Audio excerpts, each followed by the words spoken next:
Hey, Sound Life family. Hey. I hope you are all having a great week. Yes. Welcome to Growth Groups. We are now almost halfway through this session of Growth Groups, which is insane how time just flies and goes by so quick. I hope you've been enjoying your group and the people that you get to do life with. And this is an encouragement from us to you to keep pressing in and keep showing up, right? It can be easy as things start to wind down to have other priorities and different things going on in your life. I get it's busy, but continue to make group a priority in your life because it's good for us to do life together, community, and to talk about the message together and how God is doing amazing things in our lives. Yeah, you're finally getting to know each other really at this point. So dig in. I love that. That's really good. So we've been in Citizens of the New Kingdom and talking about the Sermon on the Mount, and this week we got to talk about fasting. Everybody's favorite topic. Everybody's favorite, and Jesus talks about it, and so I just want to read those verses that we dug into this week in Matthew 6, verses 16 through 18.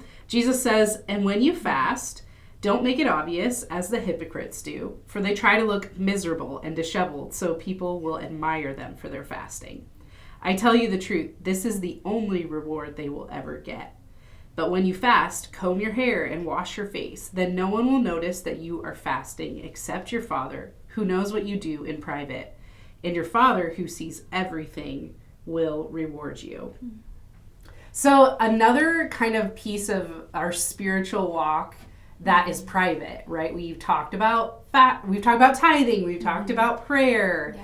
And all these things are done on our own for no glory, right? And that's what Jesus is saying here.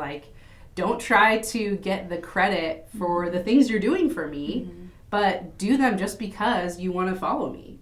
Yeah, don't be posting it online or expecting a pat on the back from your neighbor, right? Yeah. That's not the heart behind fasting or any of spiritual disciplines, really. Yeah. It's about showing devotion to Jesus and doing exactly what the Bible tells us to do. Yeah, totally. I know that we have a lot of new believers in our church and maybe in your growth group too, and you may never have fasted before. And fasting is going without food for a spiritual purpose, right? But it's that both together, not just going without food, because people go without food and don't believe in Jesus, right? Right.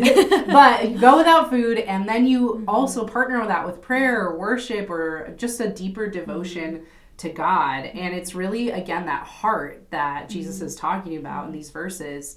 And one of the things in just studying for this message that stood out was that passage in Zechariah that I shared. And the prophet is speaking to the Israelites who fasted, but their hearts weren't in it. And he asks them that question in Zechariah 7:5. He says, "Was it really for me that you were fasting?" And that just really hit home with me. I don't know if you feel like you've ever done things not for the Lord that should have been for the Lord. I definitely do. Yeah. Sometimes you just get caught up in if it's a habit or you feel like everyone else around you are doing it. So you're I guess I better participate in it too. But, that check your heart moment and be like, God, am I really doing this for you? Am I growing this or doing this to grow in my relationship with you and in my walk with you? And so we have to check ourselves, I think, constantly, really. I think that's really good, even in things like coming to a growth group, right? Am I doing this just because I've committed to it, which is a good reason, right? But am I really showing up fully present because I know that this is good for my walk with Jesus. Yeah. I think that's really good. So I think just keeping that eye on our motives, on our heart, and fasting is a way that we can do that. And sometimes it's easy to excuse ourselves from fasting. And there's lots of great reasons, right? I'm busy.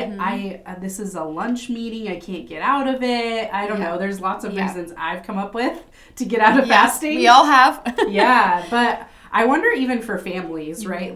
That is hard to do as a family with kids. And Pastor Erica, I don't know if you could speak to that. Yeah, I remember growing up, my parents really wanted us to know what it meant to fast and what it meant to really make our relationship with the Lord a first priority. And so while they didn't make their elementary school kids go without food for a week, very good. Because, practically that's just not really going to work.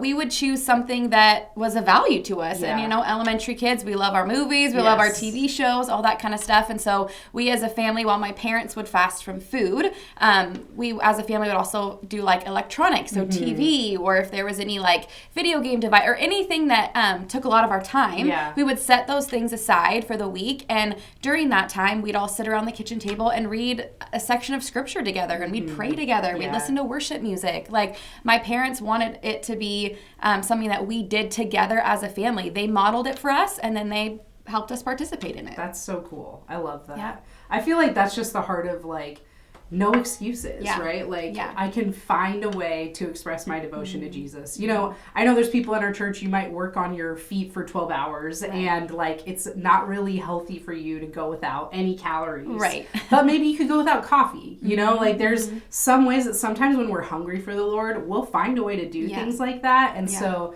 I think that's kind of the takeaway for us is, what plan can we make to implement this in our life? Like, what is our next step? And I know we talked about that on Sunday, but what is our next step? And maybe if you've never fasted before, it's time to pick a day this week and fast one meal. But then maybe you have some experiences in your group, around your group, where you could share some amazing victories you've seen in fasting. And I think sometimes those moments like you just shared are really encouraging for the rest of us to hear. So we'd love for you guys to share your experiences and then also share what your plan is to implement fasting in your life. And have a great growth group, and we'll see you next week. See you, Sound Life.